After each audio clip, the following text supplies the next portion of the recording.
వి gold trusted gold buyers. మీరు తాకట్టు పెట్టిన బంగారాన్ని విడిపించి ఈ రోజు ఉన్న మార్కెట్ ధరకు కొనబడును.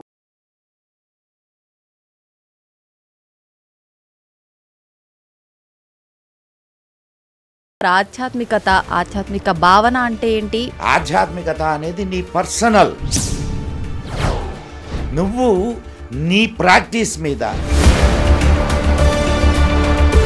ఎప్పుడైతే నీ మీద నీకు నమ్మకం ఏర్పడుతో భగవంతుడు కూడా నీకు తోడు నిలబడతాడు. భక్తి అంటే ఏంటి సార్? భక్తి ఒకటి కాదు, 9 రకాల భక్తులు ఉన్నాయి. నువ్వు ఏ మార్గాన్ని తీసుకున్నా ఎక్కడైనా పుట్టు, కానీ మోక్షం చేరాలి అంటే మాత్రం భారతదేశంలోనే పుట్టాలంటాడు. ఎందుకో తెలుసా? హిందూ మతం కాదు, హిందూ ధర్మము. హిందూ ధర్మంలో అనేక మతాలు ఉన్నాయి. సనాతన ధర్మం అంటే ఏంటి? సనాతనం అంటే అత్యంత పురాతనం, నిత్య నూతనం. కారణం ఏమిటి? ఎప్పటికప్పుడు తనలో ఉండే మాలిన్యాలని తొలగించుకుంటూ,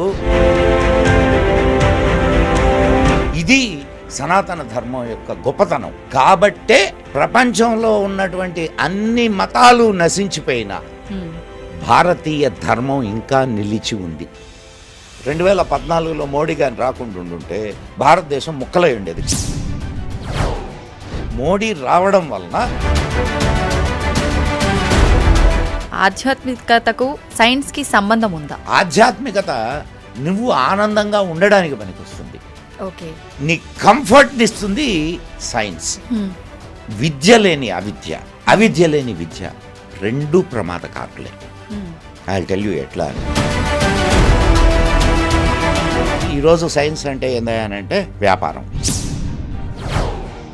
ఆధ్యాత్మికత అనేది కూడా ఇప్పుడు యూరప్ దేశాల్లో ఒక్కసారి చికెన్ పాక్స్ వస్తే మొత్తం ఊళ్ళు లేచిపోయాయి. అంత ప్రమాదకరమైందా సార్? అవునమ్మా, ఇక్కడ ఎందుకు చనిపోవడం లేదు? జర్మనీ వాడు మొట్టమొదటి బాంబుని కనుక్కున్నది మన వేదాస్ నుంచి, రేడియోను కనుక్కున్నది మార్కోని, కానీ దాన్ని ఫస్ట్ రిజిస్టర్ చేసింది. Hi, hello, welcome to I dream. నేను ఒక మంచి స్పెషల్ ఇంటర్వ్యూతో మీ ముందుకైతే వచ్చేసాను. ఒక మంచి స్పెషల్ గెస్ట్తో స్పెషల్ ఇంటర్వ్యూ అనే చెప్పాలి. మన ఆధ్యాత్మిక మార్గంలో నడవాలన్నా, మనం సనాతన ధర్మం ఏం చెప్పింది ఆ మార్గంలో నడవాలన్నా కూడా దానిపైన మనకు మంచి అవగాహన ఉండాలి. అలాంటి అవగాహన ఉండాలి అంటే ఈ జనరేషన్ వాళ్ళకు అది కొంచెం కష్టసాధ్యమే, కష్టంతో కూడుకున్న పనే. అటువంటి అవగాహన ఉన్న ఒక మంచి పర్సన్ అయితే ప్రజెంట్ నా ముందున్నారు. దానిపైన మంచి అవగాహన, మన భారతీయ సంస్కృతి గురించి అయితే ఏంటి, దేవాలయాల గురించి, వాటి కట్టడాల గురించి అయితే ఏంటి, అసలు సార్కి తెలియని విషయం అనేదే లేదు. ఎంతో మంచి నాలెడ్జ్ అయితే సార్ దగ్గర ఉంది. అదంతా కూడా ఇప్పుడు మనం మాట్లాడి కొద్దో గొప్ప ఇప్పుడు సార్ నుంచి తెలుసుకునే ప్రయత్నం అయితే చేద్దాము. వారెవరో కదండి, మీ అందరికీ ఎంతో సుపరిచితులు, మదన్ గుప్తా గారు. ఇప్పుడు సార్తో మాట్లాడేద్దాం. నమస్కారం సార్. నమస్తే అమ్మా. ఎలా చాలా విశేషణాలు వాడేశారు. తక్కువే సార్, ఇంకా మీ గురించి ఎంత చెప్పినా. చూడు, ఈ ప్రపంచంలో ఎవడు సర్వజ్ఞుడు ఉండడు. బైబిల్లో చెప్తాడు, ఈ ప్రపంచంలో సర్వజ్ఞుడు అనేవాడు నా తండ్రి ఒక్కడే అని. అంటే ఎంత తెలుసుకున్నా ఇంకా మిగిలే ఉంటుంది. కాబట్టి ఆయనకు చాలా తెలుసు. చాలా తెలుసు అంటే చాలా తెలియదు అని కూడా. ఓకే, మీ వరకు తెలియకపోయినా మీ నుంచి మేము నేర్చుకోవాల్సింది చాలా ఉంది కాబట్టి మాకు తెలియని విషయాలు మీకు తెలుసు కదా సార్. సో నిరంతర ఎప్పుడు కూడా మనిషి నిరంతరంగా తను నేర్చుకుంటూనే పోతుండాలమ్మా. అప్పుడే చాలా అద్భుతమైనటువంటి విజ్ఞానాన్ని సంపాదించుకోగలం, అద్భుతమైన జీవనాన్ని జీవించగలం. అవును సార్. సార్, టాపిక్లోకి వెళ్తే ఆధ్యాత్మిక మార్గం, ప్రతి ఒక్కరూ కూడా ధర్మ మార్గంలో నడవాలి. నిజంగా ధర్మ మార్గంలో నడిస్తేనే మనం అనుకున్న పనులు చేరుకోగలుగుతాము, లక్ష్యాన్ని చేరుకోగలుగుతాము, భగవంతుడి దగ్గరికి వెళ్ళగలుగుతాము, మోక్షం పొందగలుగుతామని ప్రతి ఒక్కరు చెప్తున్నారు. నిజంగా అసలు ఏంటి సార్ ఆధ్యాత్మిక భావన అంటే ఏంటి, భక్తి భావన అంటుంటారు, రెండిటికి మధ్య వ్యత్యాసం ఏంటి సార్ అసలు? ఆధ్యాత్మికత అంటే యువర్ పర్సనల్, యువర్ ఇన్నర్, అది ఆత్మిక.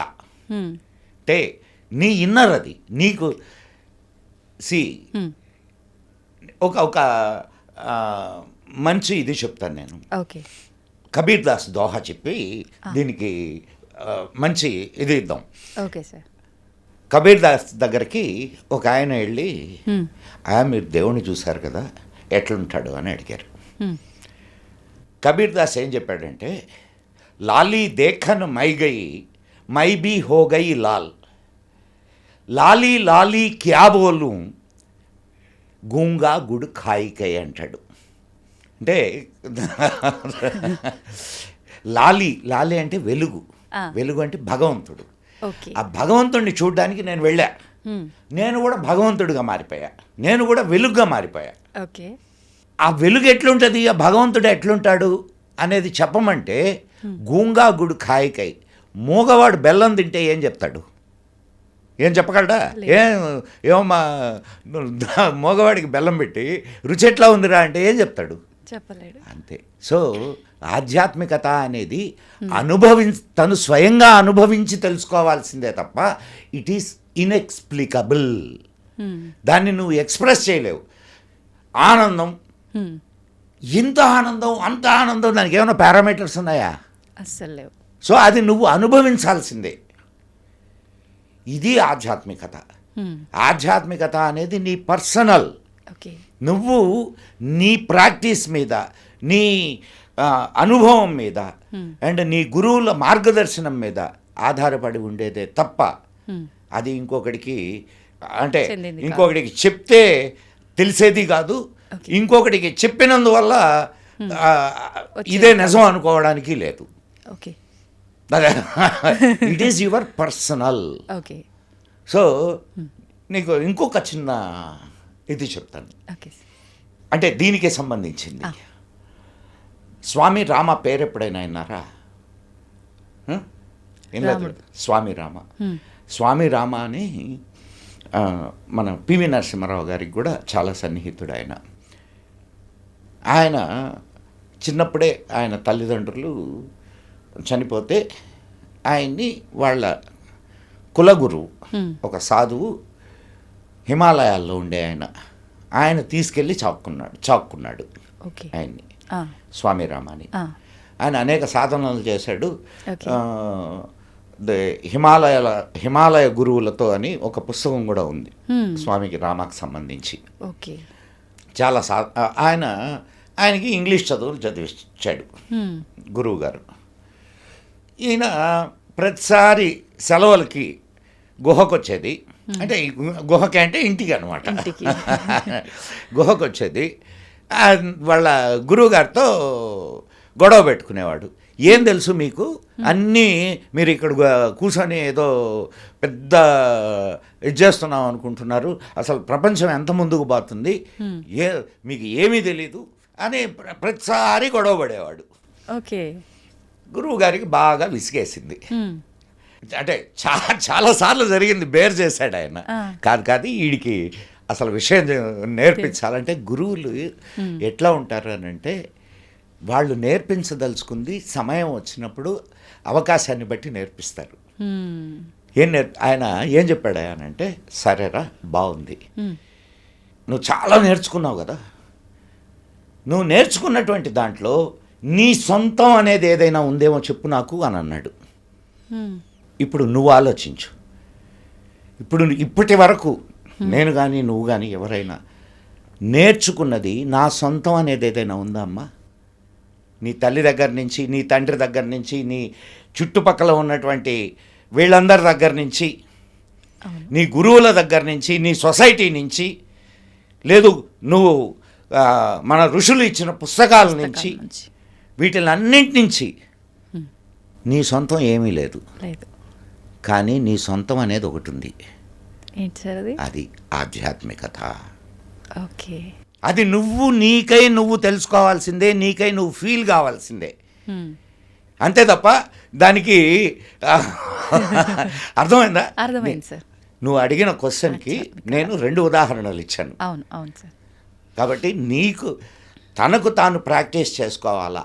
ఉద్ధరే ఆత్మనాత్మానం అంటారు, అంటే నిన్ను నువ్వు ఉద్ధరించుకోవాల్సిందే. అంతే తప్ప నిన్ను వచ్చి ఎవడు ఉద్ధరించాడు. ఆ, అంటే నీకు నువ్వు రియలైజ్ కావాలా, నీకు నువ్వు సాధన చేయాలా, నీకు నువ్వు ప్రాక్టీస్ చేయాలా.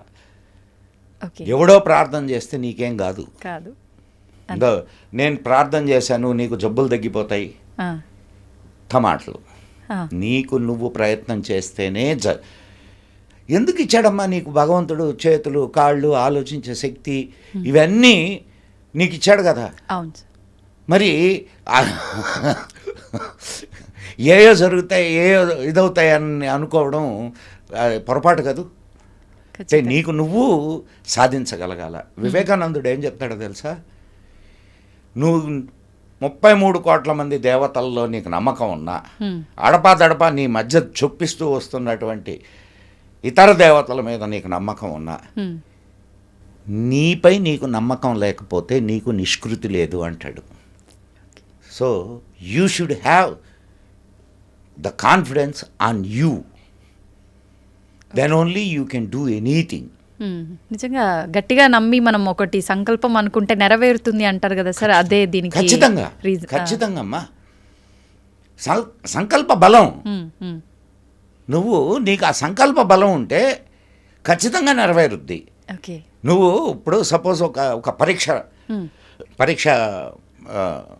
నేను ఈ పరీక్ష ఎట్లయినా సరే సాధించాలా, నీ సంకల్ప బలం మీదనే నీ సాధన ఉంటుంది. ఓకే. నీ సాధనను అనుసరించే నీకు రిజల్ట్స్ కూడా ఉంటాయి. ఉంటుంది. కరెక్టే సార్. సంకల్ప బలం లేకపోతే నీవు దేన్ని సాధించలేవు. అవును. నేను నికృష్టుణ్ణి, నేను దేనికి పనికిరాను, నన్ను అణగదొక్కారు, నన్ను ముంచేశారు, ఎవరికి వాళ్ళు తక్కువ చేసుకునే వాళ్ళు చాలా మంది ఉన్నారు సార్ అలా. నేను అందుకే చెప్తున్నది, ఇవన్నిటి వల్ల నిన్ను నువ్వు నాశనం చేసుకుంటున్నావు. ఎప్పుడైతే నీ మీద నీకు నమ్మకం ఏర్పడుతో భగవంతుడు కూడా నీకు తోడు నిలబడతాడు. నీ మీద నీకు నమ్మకం లేకుండా గాలిలో దీపం పెట్టి ఆరొద్దంటే ఆగుద్దమ్మా అస్సలు. సో కాబట్టి నీ ప్రయత్నం నువ్వు చెయ్యి, నీ ప్రయత్నం 100% నువ్వు చెయ్యి. ఓకే. దాంట్లో ఏదైనా తక్కువ అయితే ఆయన చూసుకుంటాడు. అదే మనకు కర్మ సిద్ధాంతం చెప్పేది కూడా.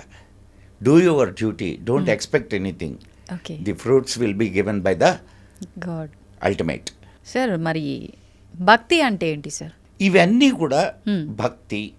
మనకు నవవిధ భక్తులు ఉన్నాయి. భక్తి ఒకటి కాదు, 9 రకాల భక్తులు ఉన్నాయి.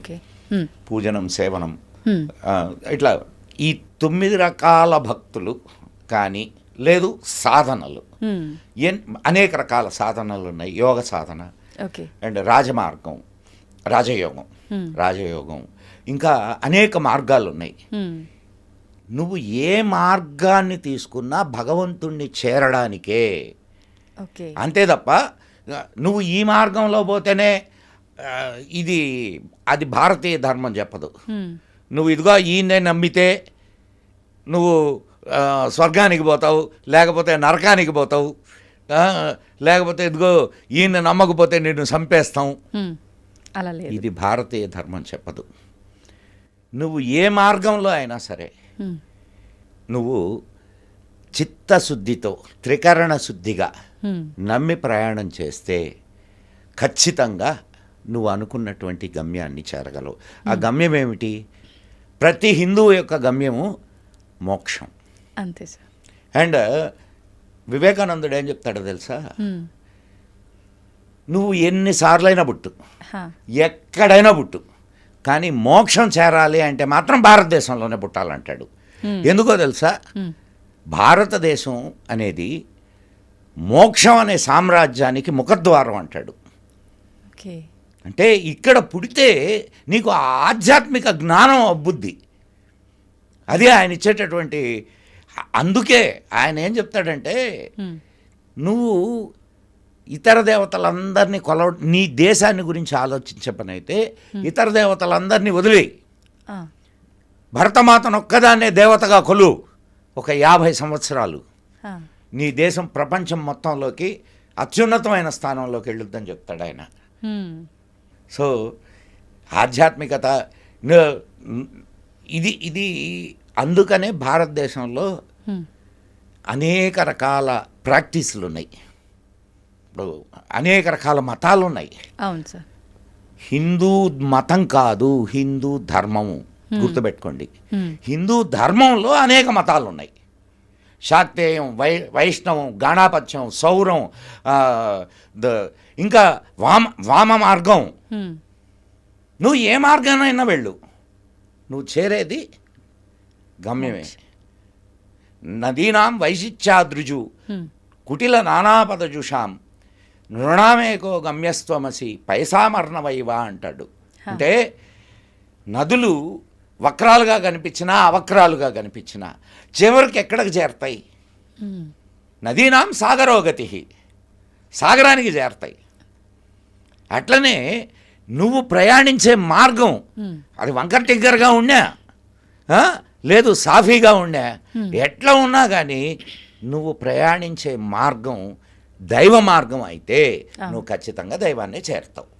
ఇది మన భారతీయ ధర్మం, మతం కాదు, భారతీయ ధర్మం బోధించేటటువంటి విషయం. సార్, మనం ప్రతి విషయంలో కూడా ధర్మం ఏం చెప్పింది, మన ధర్మంలో ఇది ఉందా లేదా అని ఆలోచిస్తున్నాం ప్రతి ఒక్కదానికి ప్రస్తుతం. అసలు నిజంగా మన సనాతన ధర్మం ఏం చెప్పింది అని తెలుసుకోవడానికి ముందు అసలు సనాతన ధర్మం అంటే ఏంటి? మా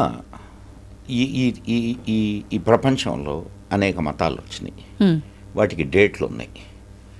ఇదిగో క్రీస్తు పలానా సంవత్సరంలో పుట్టాడు, లేదు అల్లా మహమ్మద్ ఆయన పలానా సంవత్సరంలో పుట్టాడు, వాళ్ళకి డేట్లు ఉన్నాయి. సనాతన ధర్మాల్లో డేట్ ఎక్కడుంది? సనాతనం అంటేనే నీకు there is no date for it. Okay. And అది అత్యంత పురాతనం, నిత్య నూతనం. సనాతనం అంటే అత్యంత పురాతనం, నిత్య నూతనం. కారణం ఏమిటి? ఇప్పుడు ఇది జీవన గంగ. ధర్మం అంటే జీవన విధానం. ఇది ఒక జీవన గంగ, నిరంతరం ప్రవహిస్తూ ఉండే గంగ. ఈ గంగలో మురికి నీళ్ళు వచ్చి చేరుతుంటాయి, అంటే చెడు సాంప్రదాయాలు వస్తుంటాయి, చెడ్డవాళ్ళు ఉంటారు, అనేక రకాలైనటువంటి మురికి చేరుతూ ఉంటుంది. కానీ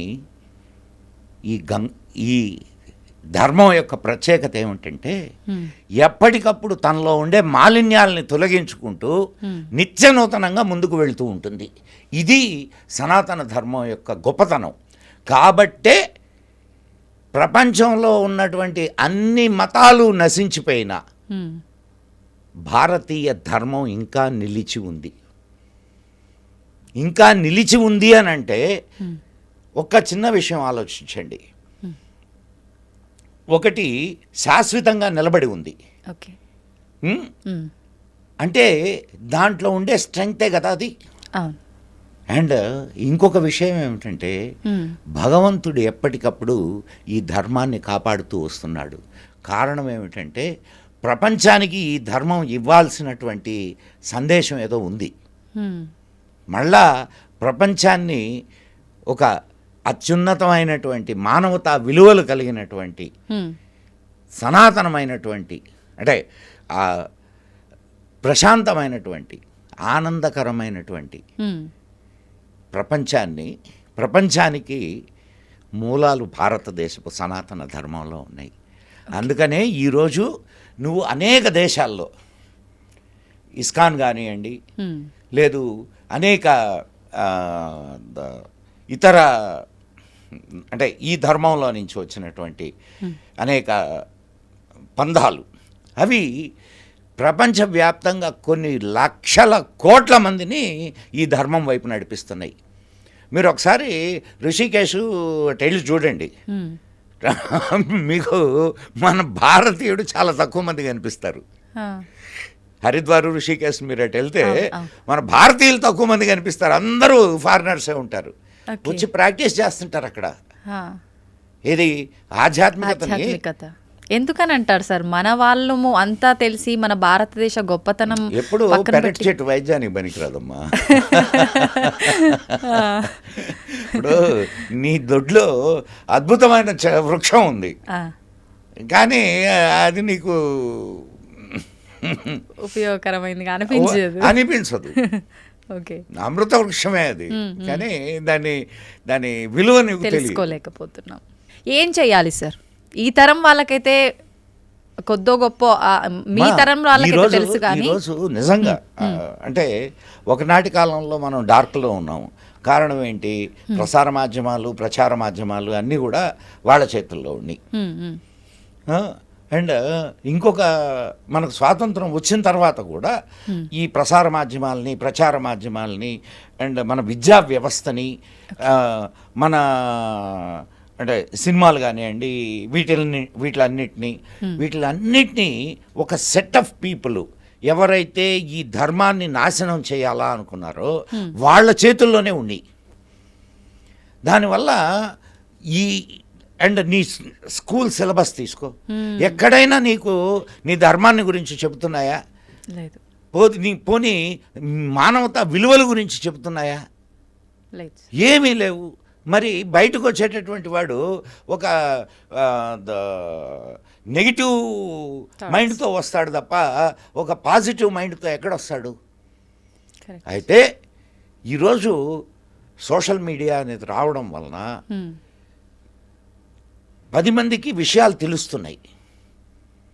అన్ని విషయాలని గురించి ఇప్పుడు ఇలా మాట్లాడుకోగలుగుతున్నాం మనం. నిజమే సార్. ఇవన్నీ ఏ సమయానికి ఏది అవసరమో భగవంతుడు అది మనకు ఖచ్చితంగా ఇస్తాడమ్మా. అది మనం దేని గురించి ఆలోచించక్కర్లా. ఈ సమయానికి ఇది అవసరం. ఇప్పుడు 2014లో మోడీ గారిని రాకుండా ఉండుంటే భారతదేశం ముక్కలై ఉండేది ఖచ్చితంగా. మోడీ రావడం వలన దానికి అడ్డుకట్టబడింది. కారణం ఆనాటికి మోడీ అవసరం, అందుకని ప్రకృతి మోడీని తీసుకొని వచ్చి అక్కడ పెట్టింది. అట్లనే ఏ సమయానికి ఏది అవసరమో ఖచ్చితంగా ఇప్పుడు ప్రివెంటివ్ చెక్స్, పాజిటివ్ చెక్స్ అని ఎకనామిక్స్లో చెప్తారు. నిన్ను నువ్వు నియంత్రించుకోవాలా. నిన్ను నువ్వు నియంత్రించుకోకపోతే నిన్ను ప్రకృతి నియంత్రిస్తుంది. ఇప్పుడు జనాభా 2 ఆప్షన్స్ ఉన్నాయి ఖచ్చితంగా. ఇప్పుడు జనాభా బాగా పెరిగిపోతుంది. బాగా పెరిగిపోతున్నప్పుడు నువ్వు జనాభాని అరికట్టడానికి కావలసినటువంటి ప్రివెంటివ్ చెక్స్ తీసుకోవాలా. లేకపోతే ఏమవుద్ది? యుద్ధాలు వస్తాయి, తుఫాన్లు వస్తాయి, ఇంకా ప్రపంచ ఉత్పాతాలన్నీ వస్తాయి, జనాభాని తగ్గిస్తాయి. ఓకే. సో ఏ సమయానికి ఏది కావాలో నువ్వు ప్రకృతిని నాశనం చేస్తూ ఉన్నావు. అవును. ప్రకృతిని నువ్వు ఎంత నాశనం చేస్తూ పోతే ప్రకృతి అంతగా నీ నాశనానికి దారులు ఏర్పాటు చేస్తూ ఉంటుంది. ఐరన్ లా ఇది. What ever you give you will get the same. అంతే. సో ప్రకృతితో కలిసి నువ్వు జీవిస్తూ ఉంటే ప్రకృతి నీకు సహకరిస్తూ పోతుంది. ప్రకృతిని విభేదిస్తూ, ప్రకృతిని నాశనం చేస్తూ నువ్వు ముందుకు నడుస్తుంటే ప్రకృతి నిన్ను నాశనం చేయడానికి ఖచ్చితమైనటువంటి ప్రణాళికలు రచించుకుంటూ ఉంటుంది. ఓకే, మన చేతుల్లో ఉంది ఖచ్చితంగా. ఏనుగు నెత్తన ఎవడు మట్టేయలేడు. ఏనుగా దాన్ని నెత్తన అది మట్టేసుకుంటుంది. మానవుడు కూడా అంతే. మానవుడిని ఎవడు నాశనం చేయలేడు. మానవుడే నాశనం చేసుకుంటుంటాడు వాడు మూర్ఖపు ఆలోచనలతో. అంతే కదమ్మా. మనం మన ధర్మం వసుదైక కుటుంబం అని చెప్పింది.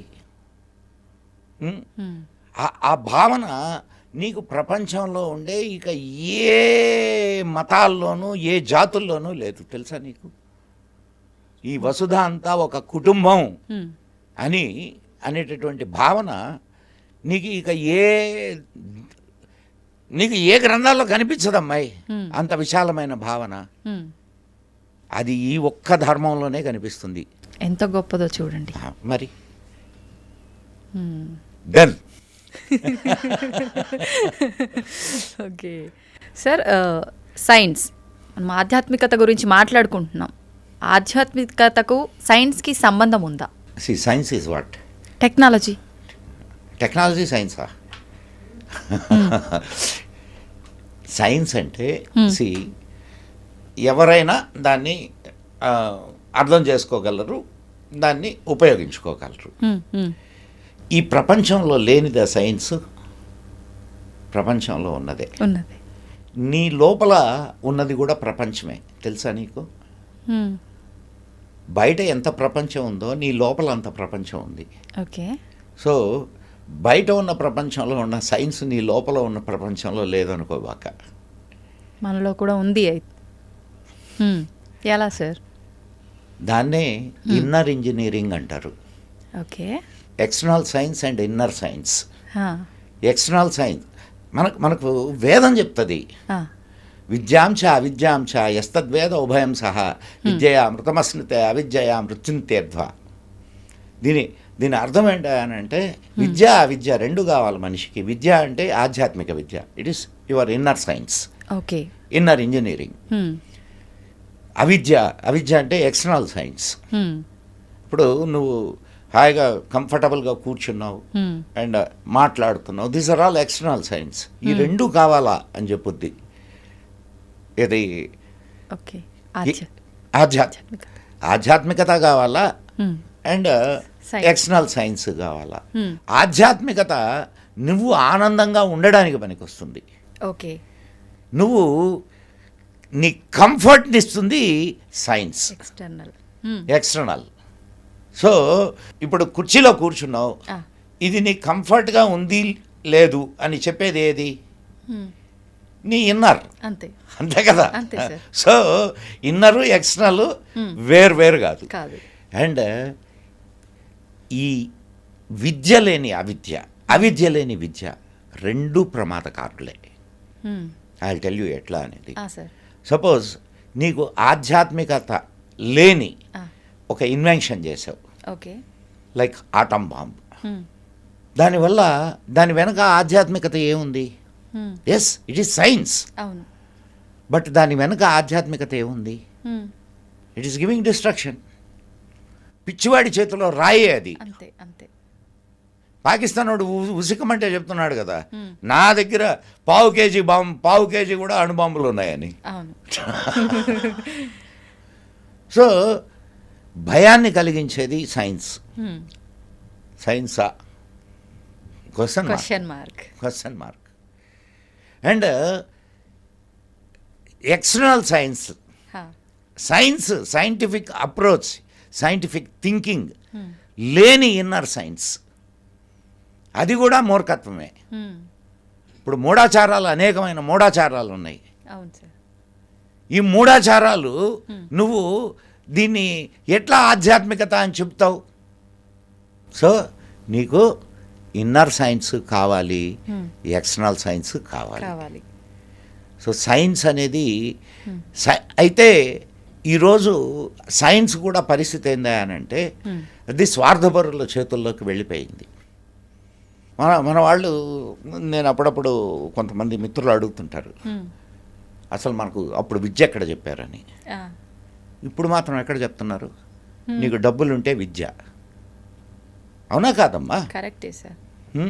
అండ్ అప్పుడు నీకు జ్ఞానాన్ని అందించలేదు అని అంటున్నారు. ఇప్పుడు నీకు ఆటం బాంబు ఎట్ట తయారు చేస్తారో తెలుసా? ఎందుకు తెలీదు? నేర్చుకోలేదు కదా సార్. ఎందుకు మరి? నువ్వు నేర్చుకోక, ఆనాడు కూడా నువ్వు నేర్చుకోక అది నీకు అందల. ఆనాడు కూడా నేర్చుకోవాలనుకున్న వాళ్ళకి అందింది. కరెక్టే సార్. అవును. సో కాబట్టి దాంట్లో సైన్స్ చెడ్డది కాదు. సైన్స్ని చెడ్డగా మనం ఉపయోగించుకునే విధానం కరెక్ట్గా లేదు. ఒక కత్తిని తయారు చేస్తే గొంతులు కోయొచ్చు, కూరగాయలు దొరుక్కోవచ్చు. కరెక్టే సార్. సో అది నీ విఘ్నత మీద ఆధారపడి ఉంటుంది. అండ్ దానికి నీ సైన్స్కి ఆధ్యాత్మికతను జోడిస్తే అద్భుతమైన మానవ కళ్యాణం జరుగుద్ది. సైన్స్కి ఇప్పుడు ఆధ్యాత్మికత కారణం కాదు. సైన్స్ అని అంటే ఈరోజు సైన్స్ అంటే ఏందంటే వ్యాపారం, సైన్స్ అంటే ఆర్థికాభివృద్ధి, సైన్స్ అంటే డబ్బు, సైన్స్ అంటే స్వార్థం. ఈనాటి సైన్స్లో పరమార్థం ఎక్కడుందమ్మా? పరమార్థం లేని సైన్స్ పిచ్చివాడి చేతిలో రాయి. ఎవరి స్వార్థానికి వాళ్ళు ఉపయోగించుకుంటున్నారు. ఖచ్చితంగా అమ్మా. సో కాబట్టి సైన్స్ని మనం దాన్ని అసలు అది నీ జీవనంలో ఒక భాగం. సైన్స్ అని అంటే నువ్వేదో పెద్ద ఇన్వెన్షన్ చేస్తేనే సైన్స్ అనుకోబాక. నువ్వు ఇంట్లో పొయ్యి వెలిగించి దాని మీద నీళ్లు పెట్టి దాంట్లో కొన్ని బియ్యం వేసి వండేది కూడా సైన్సే. అన్నం ఉడికిన తర్వాత తింటున్నావు కదా, is it not science? Science అంటే నువ్వు పెద్ద నిర్వచనాలు ఇచ్చుకొని నీకు పనికి వచ్చే ప్రతిదీ నువ్వు ఇన్వెంట్ చేసావు నీ ఉపయోగం కోసం. అదంతా సైన్సే. దాంట్లో సైన్స్ లేదని బాక. అన్నం వండడంలో సైన్స్ లేదనుకోకు. ఉంది సార్, మీరు చెప్తుంటే నిజంగానే ఉపయోగించుకోవాల్సిన పద్ధతిలో ఉపయోగించుకోలేకపోవటం వల్లే చాలా రకాల అనార్థాలు కూడా జరిగాయి. స్వార్థానికి ఎంతో మంది బలై ఖచ్చితంగా. లేకపోతే ఇవన్నీ ఎందుకుంటాయమ్మా? అవును. ఇంత ఇప్పుడు దారుణాలు జరుగుతున్నాయి. ఈ దారుణాలన్నీ ఎందుకుంటాయి? మానసికమైనటువంటి పరిపక్వత లేకపోవడం, ఆధ్యాత్మిక ఆలోచనలు లేకపోవడం. ఆధ్యాత్మికత అనేది కూడా ఇప్పుడు కమర్షియల్ అయిపోయింది. సో చూస్తున్నాం అన్ని మతాల్లో నేను ఏ ఒక్క మతాన్ని గురించి మాట్లాడడంలే, అన్ని మతాల్లో ఇది కామన్ అయిపోయింది. స్వార్థపరులు ఏదో చెప్పి వాళ్ళ పబ్బం గడుపుకుంటున్నారు. ఒక్కటే గుర్తుపెట్టుకోమ్మా, ఒక సంస్కృతి ఇన్ని వేల సంవత్సరాలు వెళ్ళి విరిసింది అంటే దాని వెనక ఒక విద్య ఉండాలా, వైద్యం ఉండాలా, అండ్ జీవన విధానం ఉండాలా, ఆధ్యాత్మిక ప్రగతి ఉండాలా. ఈ 4 ఉంటే ఆ జాతి నిలబడుద్ది. ఒకవేళ పడిపోయినా పైకి లేస్తుంది. అది ఈ సనాతన ధర్మానికి ఉంది. ఇక్కడ విద్య ఉంది, వైద్యం ఉంది, ఇక్కడ జీవన విధానం ఉంది, ఇక్కడ ఆధ్యాత్మికత ఉంది. సో ఈ 4 ఉన్నాయి కాబట్టి మీకు ఈ అఫ్కోర్స్ విద్యా వైద్యం అనేది జీవన విధానంలో ఒక భాగం అయిపోయి ఉండొచ్చు, కానీ నేను సపరేట్గా చెప్పి ఉండొచ్చు, దట్స్ ఎ డిఫరెంట్ ఇది. కానీ విద్యా వైద్యం కూడా ఇక్కడ భారతదేశంలో చాలా అద్భుతమైనటువంటి విద్య. మీకు ఒక చిన్న వైద్యం గురించి మనం ఒక చిన్న ఇది మాట్లాడుకుందాం. మీరు వచ్చే ముందే ఓ చిన్న సంఘటన జరిగింది. ఇప్పుడు తాయెత్తులు ఉంటాయి, తెలుసు కదా? తెలుసు. పిల్లలకి మెడలోనో బొడ్లోనో కడుతుంటారు. ఏంటది తాయెత్తు తెలుసా నీకు? ఎప్పుడైనా విన్నా? పిల్లలకి దృష్టి దోషాలు పోవడానికి అని చెప్పి కడుతుంటారని విన్నాం సార్. మాయలు మంత్రాలు అంతే. అది కాదా సార్? చెప్తానమ్మా. మీకు 1991లో మాతా పూర్కర్ అని కాబట్టి కానీ నువ్వు వీటికి అన్నిటికీ అతీతంగా భగవంతుణ్ణి ఇచ్చేస్తూ కానీ ఉండుంటే నీకు అసలు ఇవన్నీ పట్టింపులే కాదు. అర్థమైందా? అండ్ ఇంకొకటి, మెన్స్ట్రుయేషన్ పీరియడ్లో ఎక్కువగా సెక్సువల్ అర్జు ఉంటుంది. మామూలుగా దిస్ ఇస్ కొంచెం మాట్లాడుకోవడానికి కాస్త ఇబ్బందికరమైన ఉన్న విషయం ఇది. అండ్ ఇది ఒకటే కాకుండా స్టాప్ అయిన తర్వాత ఒక 3-4 రోజుల్లో అండం రిలీజ్ అవుద్ది. సో ఇవన్నీ కారణాల వల్ల ఆడవాళ్ళకి రెస్ట్ ఇవ్వడానికి, ఇప్పుడంటే ఆఫీసులకు వెళ్తున్నారు, ఉద్యోగాలు చేస్తున్నారు, కానీ అప్పటి కాలంలో ఇప్పుడంతా మెకనైజేషన్ వచ్చింది. నువ్వు బట్టలు ఉతకాల్సిన పని లేదు, వంట వండడానికి నీకు ఇవన్నీ ఉన్నాయి, ఇది అప్లయన్సెస్ అన్నీ ఉన్నాయి. కానీ ఆనాటి కాలంలో వంట వండాలి అంటే అదొక పెద్ద, అంటే మేము మా చిన్నప్పుడు చూసాం కాబట్టి చెప్తున్నా. ఉమ్మడి కుటుంబాలు కర్రలు పెట్టేవాళ్ళు, కర్రలు పెట్టి కట్టెల పొయ్యి మీద వండేవాళ్ళు. ఆ. పొగ కొట్టం, ఊదేవాళ్ళు. ఇదంతా మేము చూసిన, మా కళ్ళతో చూసినవి కదా.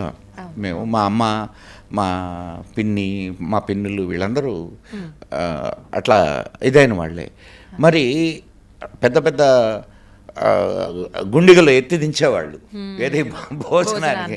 మా ఇంట్లో 40 మంది తినేవాళ్ళం, 40 మెంబర్స్ ఉండేవాళ్ళం.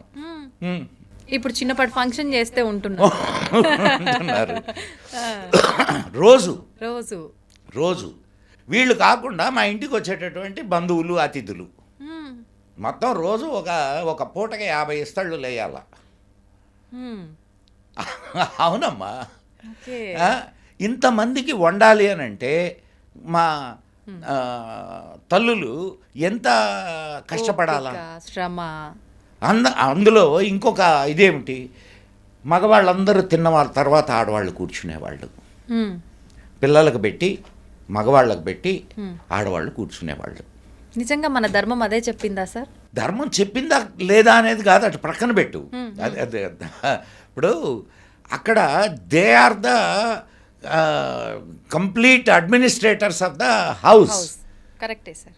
నువ్వు ధర్మం చెప్పిందా, ధర్మం దాకా పోక్కర్లే.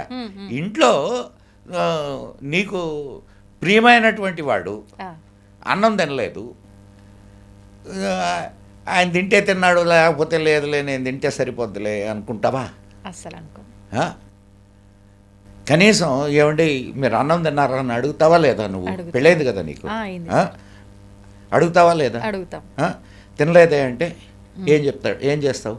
రండి భోజనం చేద్దాం అని అంట. ఇద్దరు కలిసి కూర్చొని భోజనం చేస్తారు, అంటే ఇద్దరే కాబట్టి.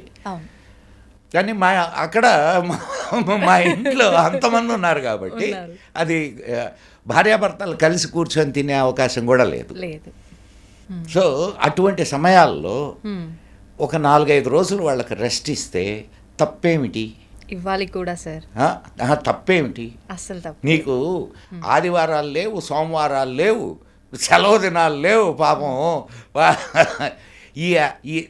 ఇప్పుడు ఒక ఉద్యోగం చేస్తున్నావమ్మా నువ్వు, నీకు కనీసం వారానికి 1 రోజు సెలవు ఇస్తారు.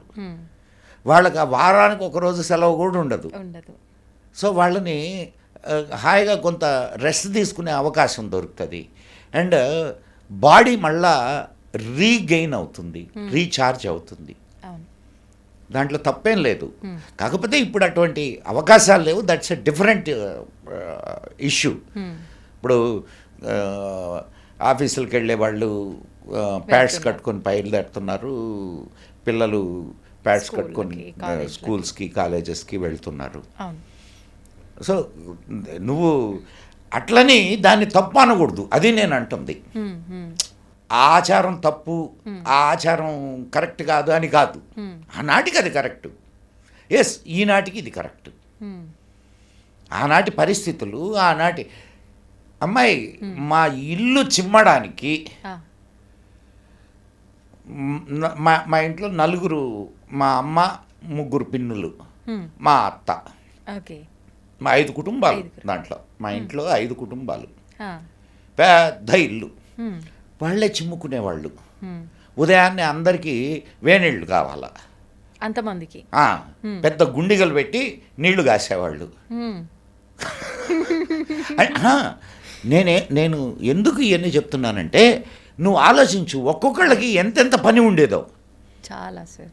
లేచిన దగ్గర నుంచి వాళ్ళకి ఇదే పని, ఏదో ఒకటి. ఒకరిద్దరు పనివాళ్ళు ఉన్నా ఎంత చేయగలరు? అవును, ఇంతమందికి తలా ఓ చేయి పడాల్సిందే. అందులో అప్పుడేం కొళాయిలు లేవు మాకు. బావుల్లో నీళ్లు తోడుకొని మేము అందరం, ఇంక్లూడింగ్ మీ, నేను ఒక 10 బకెట్లు నీళ్లు తోడాలా. సహాయం చేసేవారు, చెయ్యాలా? ఎవరు చేస్తున్నారు? ఈ రోజు సంగతి తీసే, ఆ రోజు చెయ్యాలా. నేను చెయ్యకపోతే ఈ నా పాలి వర్క్ ఇంకొకటి మీద పడుద్ది. అవునవును. సో మాకు ఒక పెద్ద టబ్ ఉండేది, దాంట్లో నీళ్లు చేతి పోసేవాళ్ళం. మళ్ళా ఆ నీళ్లు తీసిపోయి గుండెలో నీళ్లు పోసి కింద పెద్ద మంట పెట్టేవాళ్ళం, కట్టెలు. ఇప్పుడు ఇంతమంది చేస్తున్నా అసలు మా ఒంటెళ్ళు చూస్తే అసలు అదొక అంధకార బందరు అంటారు చూడ అంటుండేదన్నమాట. నల్లగా పొగ మసి గమ్ముకొని, అప్పుడేమి ఇవేమి గిమినీలు ఏం లేవు కదా, అంతా అక్కడే.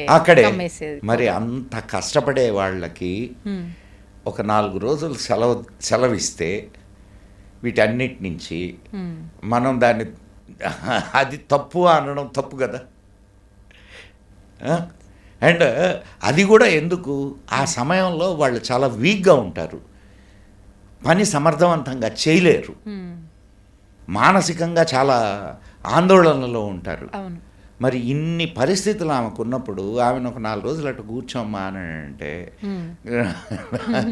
అదేముంది దాంట్లో అది పెద్ద ఇది కాదు, దానికి తోడు ఇప్పుడులాగా ప్యాడ్స్ గీట్స్ అప్పుడు ఉండేవి కాదు. ఏదో బట్టలు వాడేవాళ్ళు, పాత బట్టలు వాడేవాళ్ళు. అండ్ అటు ఇటు తిరిగితే మీకు కింద నేల మీద ఇవి పడవచ్చు, స్టెయిన్స్ పడవచ్చు. అండ్ దానివల్ల బ్యాక్టీరియల్ ఇన్ఫెక్షన్స్ ఇది కావచ్చు. అనేక రకాల రీజన్స్ ఉంటాయి. ఆ రీజన్స్ అన్నిటినీ దృష్టిలో పెట్టుకొని ఆ 4 రోజులు మీరు అక్కడ హాయిగా రెస్ట్ తీసుకోండి అనేవాళ్ళు. సో ఇప్పుడు దేవాలయానికి వెళ్ళాలన్నా కూడా బయటకు వెళ్ళాలి కదమ్మా. అందుకు ఇప్పుడు ఇవన్నీ ఏమీ లేని ఆలోచనే లేదు అసలు శరీరమే నాది కాదు, శరీరం కూడా ఆయనదే అనే స్టేజ్కి నువ్వు వెళ్ళినప్పుడు నీకున్నటువంటి ఇది ఆయన చూడడానికి సమస్య కాదు. కానీ నువ్వు సంసారంలో ఉన్నప్పుడు you have to follow the certain rules. అది వాస్తవంగా మీరు చెప్పిన అన్ని నిజాలే. ఇప్పుడు కూడా అలా అర్థం చేసుకొని ఆ 4 రోజులు రెస్ట్ ఇచ్చి పక్కన పెట్టే వాళ్ళైతే చాలా తక్కువ మంది ఉన్నారు. కాదమ్మా, ఎట్లా ఇస్తారు చెప్పు? నేను ఒక్క మాట అడుగుతాను చెప్పు. ఒక గవర్నమెంట్ ఉద్యోగమో లేదో ఒక ప్రైవేట్ కంపెనీలో ఉద్యోగం చేస్తున్నది, నువ్వే చేస్తున్నావు. నిన్ను మీ ఆయన అంటే అర్థం చేసుకోగలడు, మీ కంపెనీ ఓనర్ ఎక్కడ అర్థం చేసుకుంటాడు చెప్పు? 4 రోజులు నువ్వు సెలవు పెడితే కెన్ దే టాలరేట్? అంటే నేను దీని గురించి కాదు చెప్తున్నది, ఏందమ్మా ఇంకా మూఢనమ్మకాలు అంటారు సార్. సో ఇప్పుడు పాసిబిలిటీస్ లేవు. అండ్ మా మిస్సెస్ ఎక్కడికో ఎందుకు, మా మేడం ఒక గవర్నమెంట్లో పనిచేస్తుంది, సెంట్రల్ గవర్నమెంట్లో పనిచేస్తుంది, పబ్లిక్ సెక్టర్ యూనిట్లో పనిచేస్తుంది. ఆమె 4 రోజులు సెలవు పెట్టింది అనుకో, ఎంత ఇబ్బంది చెప్పండి. సెలవులు దొరుకుతాయా? దొరకవు. 12-48 సెలవులు ఎక్కడికే పోతాయి. సో ఆ సమయంలో అది కరెక్ట్, ఆ సమయంలో అది కరెక్ట్, ఈ సమయంలో ఇది కరెక్ట్. కాబట్టి ఇప్పుడు ఆ రోజుల్ని ఈ రోజుల్లో ఈ రోజుల్లో కూడా హౌస్ వైఫ్స్ ఉంటే అట్లా చేయొచ్చు, తప్పేం లేదు. వాళ్ళకి 4 రోజులు రెస్ట్ ఇచ్చినట్టు ఇంట్లోనైనా. వర్కింగ్ ఉమెన్స్ ఉన్నప్పుడు ఇది కరెక్ట్, అండ్ హౌస్ వైఫ్స్ ఉన్నప్పుడు అది కరెక్ట్. సెలవులు పెట్టడానికి వీలు పడదు, కానీ కంపెనీనే సెలవులు ఇస్తే బెటర్ కదా సార్. అడుగుదాం.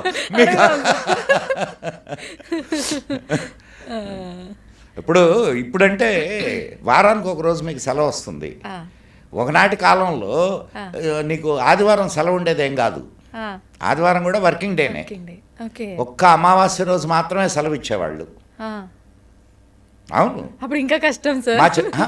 ఆడవాళ్ళకి కాదు నేను చెప్తున్నది. అప్పుడు ఆడవాళ్ళు అసలు ఉద్యోగాలకు పోయేవాళ్ళు కాదు కదా, ఉద్యోగాలకు పోయేవాళ్ళు కాదు. మా అమ్మ టీచర్గా చేరడం అనేది అప్పట్లో అదొక పెద్ద వండర్ సార్, వండర్. నిజంగానే వింటుంటే నాకు అదే అనిపిస్తుంది. అప్పట్లో టీచర్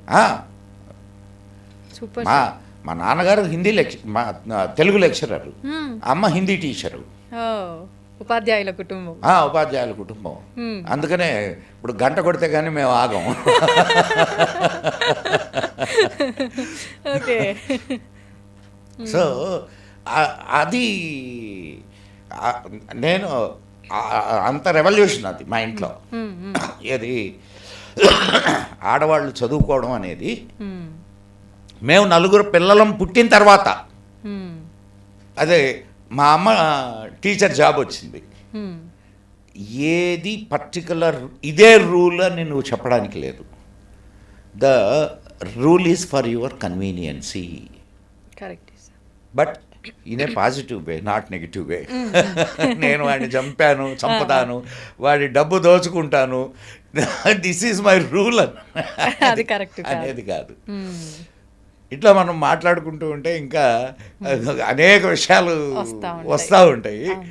సో ఇంకొకసారి మనం తప్పకుండా మంచి విషయాల గురించి మాట్లాడుకుందాం. సార్, నిజంగా మీ విలువైన సమయంలోంచి కొంత సమయాన్ని మాకు కేటాయించి కొన్ని మంచి విషయాలు మాకు తెలియపరిచినందుకు కృతజ్ఞతలు సార్. నమస్తే. నేను ఎవరో వేరే వాళ్ళకి తెలియపరచడం లేదమ్మా, నా బిడ్డలకి, నా జాతి వాళ్ళకి తెలియజేస్తున్నా. కాబట్టి ఇది కూడా నాకు కూడా సంతోషకరమైనటువంటి విషయమే. సంతోషం సార్. ఓం నమః శివాయ.